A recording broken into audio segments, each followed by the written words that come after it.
നമസ്കാരം. ബംഗാളിൽ മമതാ ബാനർജി മുഖ്യമന്ത്രിയാവുന്നതിന് മുമ്പുള്ള കാലം, ആ സമയത്തെപ്പറ്റി ഇവിടെയുള്ള കമ്മ്യൂണിസ്റ്റുകാർ നമ്മളോട് പറഞ്ഞുകൊണ്ടിരുന്നത് തന്നെ ബംഗാൾ മോഡലിലുള്ള ഭരണമാണ് കേരളത്തിൽ അവർ കാഴ്ചവെക്കാൻ പോകുന്നത്, ബംഗാളാണ് നമ്മൾ മാതൃകയാക്കേണ്ടത് എന്നാണ് പറഞ്ഞുകൊണ്ടിരുന്നത്. അങ്ങനെ ഒരു പരിപൂർണമായ ഒരു ബംഗാൾ മാതൃകയിലേക്കാണ് നിങ്ങൾ ഇനി കാണാൻ പോകുന്നത്. ഇത് ഈ അടുത്ത കാലത്തായിട്ട് മുർഷിദാബാദ് എന്ന് പറഞ്ഞ ഒരു ജില്ല വലിയ വിവാദമായതാണ്. അവിടെ ഒരു കലാപമൊക്കെ നടന്നു, കുറച്ച് പേരൊക്കെ കൊല്ലപ്പെടുകയൊക്കെ ചെയ്തു. അതിൻ്റെ ആ ജില്ലയിൽ തന്നെയുള്ള ബലേപാട് എന്ന മറ്റൊരു ഗ്രാമമുണ്ട്. ആ ഗ്രാമപ്രദേശത്തിൻ്റെ കാഴ്ചയാണ് നിങ്ങളിപ്പോൾ കാണുന്നത്.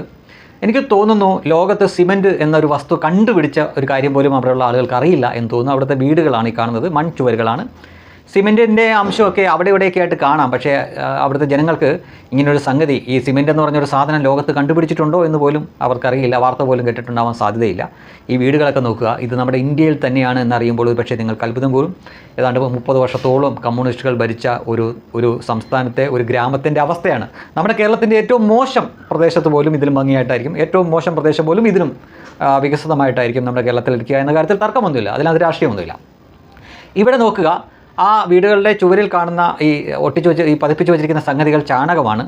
ഈ ചാണകം ശരിക്കും ഉണക്കിയെടുത്തിട്ട് അത് പാചകത്തിന് വേണ്ടി ഉപയോഗിക്കാൻ വേണ്ടിയിട്ടാണ് അവരങ്ങനെ ചെയ്യുന്നത്. അതാണ് അവിടെ പ്രധാനമായിട്ട് ഉപയോഗിക്കുന്നത്. അപ്പോൾ ചിലരൊക്കെ വിചാരിക്കും, ഇവിടെ കേന്ദ്ര സർക്കാർ ഉജ്ജ്വല യോജനയിൽ ഗ്യാസ് കൊടുക്കുന്നില്ലേ, വീട് കൊടുക്കുന്നില്ലേ, കക്കൂസ് കൊടുക്കുന്നില്ലേ എന്നൊക്കെ ചോദിക്കും. കേന്ദ്രം ഇതൊക്കെ ചെയ്യുന്നുണ്ടെങ്കിലും സംസ്ഥാനങ്ങളിൽ അതിന് ആൾ വേണം. അത് യഥാസമയം ജനങ്ങളെ അറിയിക്കാനും ഈ സാധനം വിതരണം ചെയ്യാനും ആൾ വേണം. അതിന് എതിർ രാഷ്ട്രീയ പാർട്ടിക്കാരനാണ് അവിടെ ഭരിക്കുന്നതെങ്കിൽ, അവിടുത്തെ പഞ്ചായത്ത് മെമ്പറെങ്കിൽ, പഞ്ചായത്ത് പ്രസിഡന്റെങ്കിൽ, ജില്ലാ പഞ്ചായത്തിലെങ്കിൽ, അല്ലെങ്കിൽ MLA എങ്കിൽ, MP ആണെങ്കിൽ അവരൊന്നും ഇത് ജനങ്ങളെ അറിയിക്കില്ല. നമുക്ക് തന്നെ അറിയാം, ഇവിടെ തന്നെ പല കാര്യങ്ങളുമുണ്ട്. ഇപ്പം ആരോഗ്യ കേന്ദ്രങ്ങളുടെ പേര് മാറ്റുന്ന വിഷയത്തിലുണ്ടായിരുന്നു. അതേപോലെ ഫണ്ട് കിട്ടണം എന്ന ഒരവസ്ഥ വന്നപ്പോഴാണ് അവർ പേര് മാറ്റാൻ തയ്യാറായത്. അതിനു മുമ്പ് വീണ ജോർജ് എന്താണ് പറഞ്ഞത്, ഞങ്ങൾ ചെയ്യില്ല എന്നാണ് പറഞ്ഞത്. അതേപോലെ തന്നെ ഇപ്പോൾ വിദ്യാഭ്യാസ നയത്തിൻ്റെ കേസിലും ദേശീയ വിദ്യാഭ്യാസ നയത്തിനോട് മുഖം തിരിച്ചാണ് ഇവിടുത്തെ കേരള സർക്കാർ നിൽക്കുന്നത്. അത് മനസ്സിലാക്കുക, ഇവിടെ BJP-ക്കാരുണ്ടായിട്ട് പോലും ഇതാണ് കളി.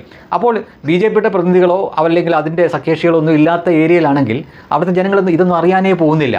അവിടുത്തെ സർക്കാരുകൾ അത് കൊടുക്കാനേ പോകുന്നില്ല. കൊടുത്തു കഴിഞ്ഞാൽ സ്വാഭാവികമായിട്ടും അവർക്ക് ആ നന്ദി മോദിയുടെ പാർട്ടിയോട് ഉണ്ടാവിപ്പോയില്ലോ. അതുകൊണ്ട് അവർ മിണ്ടുക പോലുമില്ല. ഒരുപക്ഷെ അതായിരിക്കാം ഇവിടുത്തെ ജനങ്ങളുടെ ഒരവസ്ഥ. ആ വീടുകളുടെ അകമൊക്കെ കണ്ടു കഴിഞ്ഞാൽ വളരെ ദയനീയമാണ്.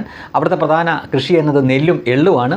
എള്ളൊക്കെ ഉണക്കാനിടുന്ന കാഴ്ചയൊക്കെ ഇതിൽ നിങ്ങൾക്ക് കാണാൻ സാധിക്കും. മാത്രമല്ല നോക്കൂ, ഈ വൈക്കോൽ, അതായത് ഈ നെല്ലിൻ്റെ അത് ഉണങ്ങിക്കഴിഞ്ഞ് കഴിഞ്ഞാൽ നെല്ല് എടുത്തതിന് ശേഷം ഉണങ്ങി ആ ചെടിയുടെ ഇലയും തണ്ടുമൊക്കെ ഉണങ്ങിയാൽ അതിനാണ് വൈക്കോൽ കച്ചി എന്നൊക്കെ പറയുന്നത്. അതുകൊണ്ട് അത് പിരിച്ചുണ്ടാക്കിയിരിക്കുന്ന ഒരു സംഭരണിയിലാണ് ഈ നെല്ല് അവിടെ സൂക്ഷിക്കുന്നത്, അടിപ്പോലും അല്ല എന്ന് ഓർക്കുക. അപ്പോൾ ഏതോ ഒരു ഗോത്രവർഗ്ഗ കാലത്ത് ജീവിക്കുന്ന ജനങ്ങളാണോ എന്ന് തോന്നിപ്പോകുന്ന ആളുകളാണ് അവിടെ ജീവിക്കുന്നത്. ഞാൻ നേരത്തെ പറഞ്ഞ പോലെ തന്നെ സിമൻറ്റ് കണ്ടുപിടിച്ച കാര്യം പോലും അറിയാത്ത ആളുകൾ പശ്ചിമ ബംഗാളിൽ ആണ് എന്ന് ഓർക്കുക. കൽക്കട്ടയിൽ നിന്ന് ഏതാണ്ട് 5-6 മണിക്കൂർ യാത്ര ചെയ്താൽ എത്തുന്ന ഒരു സ്ഥലമാണ് ഇതെന്ന് ഓർക്കുക.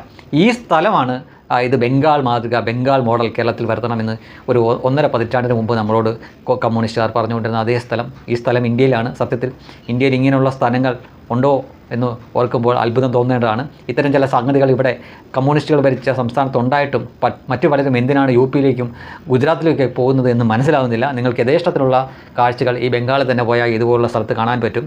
എന്തായാലും കമ്മ്യൂണിസ്റ്റുകളുടെ ബംഗാൾ മോഡൽ അങ്ങനെ ഒന്ന് നേരിട്ട് കാണാൻ പറ്റി, നല്ല ജോറായിട്ടുണ്ട് എന്നേ പറയുന്നുള്ളൂ തൽക്കാലം.